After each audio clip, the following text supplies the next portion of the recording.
Yo, what's up, guys?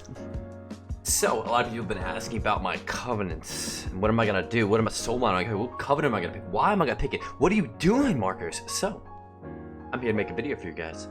So I'm gonna go over everything you need to know on what I'm doing. This is not peer-reviewed doctoral research, sim charts, spreadsheets on what is most optimal, what's the best. This is what I'm gonna do because this is what I wanna do and this is what I'm gonna have fun doing. So let's get right into it. So here we got thick markers here to help us out. This man is the thickest legend in Shadowlands ever. Alright, so the covenant that I'm going to be picking are these lovely fairy things. Night Fae. Okay, so I am 100% just going to be going Night Fae. The only other choice really most people would have, for Resto at least, is going to be Necrolord. That's what most guides will gear you towards for PvP wise.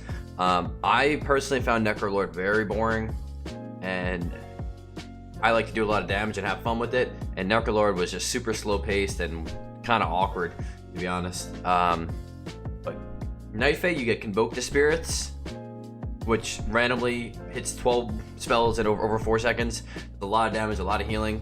And then you also get Soul Shape, which is a very underestimated ability for Druids in general. A lot of people overlook it because of like, oh, you don't need any more mobility, but do you? We'll get into it. Okay, so we have thick markers here to help us out because we can reset some of the Convoke the Spirits here. Just to guys give you a look on what Convoke the Spirits actually does. It's geared towards whatever form you're in. So if you're in human form, it's going to gear towards healing, maybe throw out some moonfires, some rats. If you're in cat form, it's going to do primarily cat form abilities, rake, shred, even feral frenzy. It does abilities that you don't have as well, kind of strange. Feral frenzy, a lot of bites. And then in bear form, it does like thrashes and stuff like that. So primarily, I would probably be using it in either cat form or human form. Even balance affinity could work. I didn't like it though. I did a bit of testing on balance affinity Convoke. It felt really weird because it would just hit everything and never hit what you want it to hit. So just a quick look here. So human form first. I press Convoke the Spirits. Just the enormous amount of heals that go out everywhere. So the spell is like a smart spell, so it kind of prioritizes things. So like in this case, if everybody's topped up, it will try to gear you towards doing some more damage. That's why you saw a lot of like moonfires and rats there. But is there any way I can take damage here? These things hit me? Alright, I'm not sure. Anyway, cat form now. Just a quick look on Convoke. Uses Tiger's Fury as well. You can like get anything going. It's absolutely absurd in cat form. That's probably my primary use of it. And then there's one more use I want to show you of something that I will be using a lot, and I think I didn't realize this initially. It's the fact that you can shift. You can cancel form. You can't shift into a form, but you can shift out of a form during a Convoke because it's a channel. So this is what I ended up doing in like a lot of tougher games, that I did want to generate offensive pressure, but I also didn't want to sacrifice healing completely. So what you can actually do is you can start in cat form or whatever, Convoke somebody, and then you hit cancel form, which is just cancel form macro, which is just / cancel form, and you can continue to heal. It's kind of interesting. So I'll show you here. So if I start convoking, and then right about like a quarter bit left, I shift out, it starts healing. So what I was able to do is like generate a lot of pressure and then still top the team. This heal is really, really strong, like over heals. Think of it like overgrowth on your entire team, especially when it comes to 3s and 2s. There is no way this ability is not topping your team if you get the entire thing off. Only downside, you got to play around the kick and the stop. Okay, so anybody could stop this. They could kick it, they could you know, paralysis, they could fear it, they could poly it, they could do whatever. So just always make sure you're in the proper position to do so. And then one more thing. So my setups, what I found like my best setups are going to be is I optimally run with the Heart of the Wild legendary. As you'll see when I go into my my main character on the beta. And if you can line up Heart of the Wild goes with a maim into Convoke, forget about it. So it's similar to kind of like how I did my goes in BFA, like if you saw my one-shot tutorial. Basically just replace Voodoo Doll with Convoke the Spirits. Same cooldown, phenomenal. So like what I would do is get the Heart of the Wild proc or use Heart of the Wild, whatever I'm using. Go for 5 combo points. Get a maim. I have maim here. Maim into Convoke, and then into a Shadow Meld restun. I have to select Fair Elephant anyhow. I'm in combat. Get out of here. Alright, anyway, you guys get the idea. So let's log over to, oh my god, I'm in combat. Alright, we gotta log over to the main here, and I'm gonna show you guys my Covenant breakdown, or my Soulbinds and my conduits that I'm using. And then I got some videos, a few clips of me using Convoke in combat as well. Oh, and then I also forgot to add on to Soul Shape. So, Soul Shape, 1.5 minute cooldown, okay. If I wasn't Night Elf, I think I would maybe, or if I wasn't a Druid, I would think about using this, there's a Covenant, or a Soulbind. Which one was it here? I think it's this one here. This one here. Wild's Hunt Charge, that when you're out of combat, you can use this to stun your target for 5 seconds, which is kind of insane. If you really don't need the mobility, but I haven't really found the need to do that, because if you press, like I was thinking like maybe you can like Shadow Meld Soul Shape stun somebody, but I didn't think I really needed it because I have Rake Stun. Rake Stun's better. It is a shorter stun, but it's a lot of damage and combo points. All right, so my primary breakdown is going to be choosing Corin. The only other option would probably be Nia, and this is probably going to be my PvE build because of this mastery. This thing gives you about 25 mastery stack, and it stacks to how many times? 16 stacks, and you get a crap ton of mastery. And mastery, as you know, it helps with the healing tremendously. This is probably my PvE. Maybe I would do this in like, you know, top end 3s if I was really struggling on healing.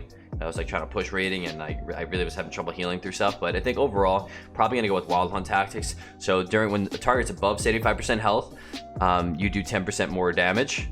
Oh wait, hold on.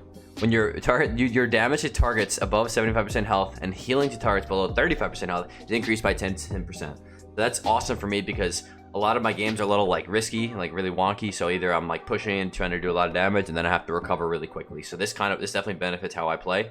It also gives you 15% movement speed, which on top of Feral Affinity, and which gives you and the Heart of the Wild Legendary. So that on top of that, I have 26% movement speed passively. In out of form, like dude, I got my Nikes on all day, baby. And then on top of that, if you get Wild Hunt tactics, you're literally sprinting the whole game. It's amazing. Okay, so let me pull this back up. Wild Hunt tactics for sure. I was kind of tossed up in the air between these two, but a lot of times, as you're gonna notice with your Soulbind trees, is you're just gonna choose the conduit that's better. And since they nerfed the amount of potency conduits in a tree, I definitely want to go this way, and I'm gonna take convoke the elements. Pretty much every single covenant you choose, no matter what you choose, what class, you're always gonna probably take the covenant one. This one is tremendous. This is only, I don't even know what rank this is, but it's at 19.5% increased damage and healing on your convoke. When you max rank this, it's gonna obliterate people, like literally obliterate people. It's probably gonna double by the time you're max rank, probably around 30 to 40%, something like that. So because I took this, I take Horn of the Wild Hunt, which is your Soul Shape increases movement speed of your allies within 40 yards, which okay. The finesse conduits, these are you only have 4 finesse conduits, right? None of them really that interesting. So I found the best one for me to be Tireless Pursuit. So after leaving cat form or child form, you retain 40% movement speed. So as I shift and then I shift out, I'm still moving at cat speed. Or if I go travel form, I shift out, I'm still running at travel form speed. And if you ever see my games, I am always shifting all the time. So like this is going to be very useful, I think. The only other option would probably be this one. Born of the Wilds reduces the cooldown of Mighty Bash, Mass Entanglement, and Heart of the Wild. 10% is not that much though. Maybe max rank this would be better. Like think about it, it's like 6 seconds off of Bash cooldown, which I mean it could be good for sure. But I think this would be like, you know, having that use all the time, 4 seconds, and that's going to be increased as the stacks go up. So this, it's the time. It looks like the time is going to be affected. So it might be you're literally just going to be sprinting all the time. You're going to be literally a NASCAR race car. All right, and then go from there. These two don't really matter. I just took the movement speed one. These are the two interesting ones. So you're probably not going to see anybody else talking about this right now. It's kind of ridiculous, and please don't spread the word too much because this will probably get nerfed. Anyway, so when you fall below 40, this was just buffed actually last week. So, when you fall below 40% health, you cast Frenzied Regen up to once every 90 seconds, okay?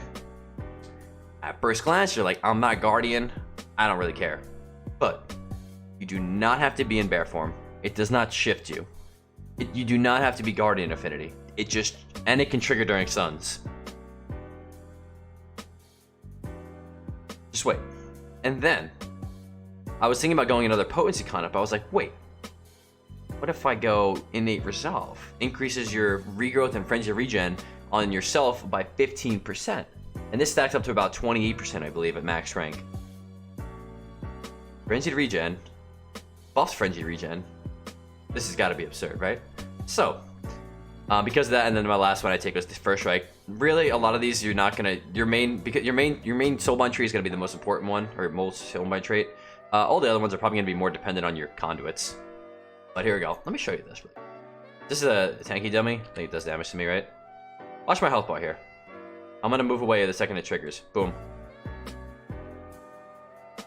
Like, I'm not a developer or anything, but that looks kind of busted. Once every 90 seconds, and like this is not even like it's full power, and it triggers. Like I said, it doesn't shift you. It's just a heal. It's like almost like second wind for warriors, right? Like you just get below a certain amount of health, it just starts healing you randomly. So yeah, I don't know about that. But anyway, that's pretty much my breakdown on my Soulbind traits, my conduits, and the covenant that I'm gonna pick. Oh wait, one more. I think I forgot to talk about this. Soul Shape. Biggest use for Soul Shape I was finding is a counter to gap closers. So, for example, warriors and rogues, right? So warriors, you never want to use wild charge before they charge because they'll always have a gap closer, right? But what you could do with Soul Shape is use that. You could force out gap closers with wild charge and then Soul Shape away. So, for example, let's say like I'm in the center of Nagrand Arena right now, and like behind back here is like the pillar. What you could actually do that I've done in a lot of games is what I would use my wild charge this way, right? The guy would charge to me, he would shadow step to me or something, and then you literally redirect Soul Shape. Wow, that was actually such a fail. Actually, I can do it again. I'm in Soul Shape form still. So let's say I wild charge here, and then I can Soul Shape blink the other way, and then now he has nothing to catch me. And then I go behind the pillar, get one Soul of Forest regrowth off, boom, you're good. Especially with like just like how bursty some classes are right now, definitely huge advantage to have. Yeah, all right, so I just want to finish off with some clips. So luckily this guy leached my stream content on YouTube. This is not my channel, and he just covered my face and leached my content, but whatever, we're gonna use it for our advantage here because he got some clips of me using Convoke. So this is, I have the first two examples. I think there's going to be two examples of using it offensively and then one defensively. So this is an example of me using it offensively. Being able to shift into form, I go for the main here, I believe, and then I just press Convoke. Just the damage that this thing can do, like, it's absurd. Because, I mean, I can't really, commit to, like, how much that my Convoke actually did there, but the pressure you can do just in that little go, like you could save that to one special go, and especially if you're playing a good setup comp. Like this is just random, skirmishes playing with random people.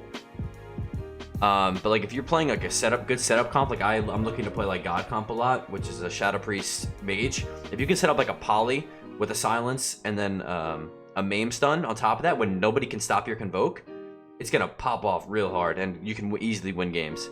All right, so next example here. This game is a little bit longer, I guess. Do this right here. Alright, so this is another example of me using it offensively. I found an opening, and then I believe I stunned the priest. So I did this. I think I did this one with a Shadow Melt stun. Alright, I did what I mean. Convoke again. This is not even with Hard Wild up, by the way. Like just the damage you can put out. And like these people aren't on the same target. These guys are all over the place. My teammates here. If you have an organized team and like coordinated setups, you're gonna that one Convoke is gonna put it over the edge for sure. You're definitely gonna clutch a lot of games. And then the last one I wanted to show you was that this is a way of using it defensively to show you how strong this is. Actually, I think I have two examples here. I have two examples of using it defensively here. I got really almost died there. NS, that's the power of NS right there. Just completely top your team. I believe I get cloned here and then I use it out. Yeah, okay. So my team's getting really low. This is a big reason why I didn't like Necrolord. On the beta, this happened all the time. Where like your entire team is just dead. And Adaptive Swarm ain't saving nobody, let me tell you. But Convoke, that shit is. So check this out. I press Convoke, I poke in and out. I do get hexed here, but I top my whole team right there. I top both guys with one ability. Doesn't cost any mana. As long as, like, you know, that's the case. I mean, I got hexed off at the end of it, so it wasn't as big of a deal. The amount of healing that you could output is tremendous. This was a absolutely ridiculous game of grips, I believe. So team's getting really low. I think I NS one guy. I believe I Convoke here in just a second. These grips are absurd. Like, I don't always use it offensively. I definitely found, like, oh, he went down to 100 health, dude. Oh man. I think I Convoke here. Oh, not yet. Like, team's dying. So in this case, this is a good example. Like, I had nothing. I didn't have Swiftman, I didn't have Overgrowth, I didn't have Ironbark, I didn't have NS. I had nothing to top these guys. So this is a great example to use when to use Convoke defensively. Top both of my players. So yeah, the whole team's topped. Everyone's got full roll of hots on. You even have Flourish up. I'm pretty sure Flourish increases all your hots as well. That's like that. That's this talent. So you can actually proc Flourish. I didn't even realize that until just now, which increases the effectiveness of all your hero or time effects by 100%. Enough said. Alright, well, that's about it for the video, guys. Thank you guys so much for watching. Make sure you subscribe. You should follow the stream if you have it. And stay tuned for more tremendous Shadowlands content. Peace.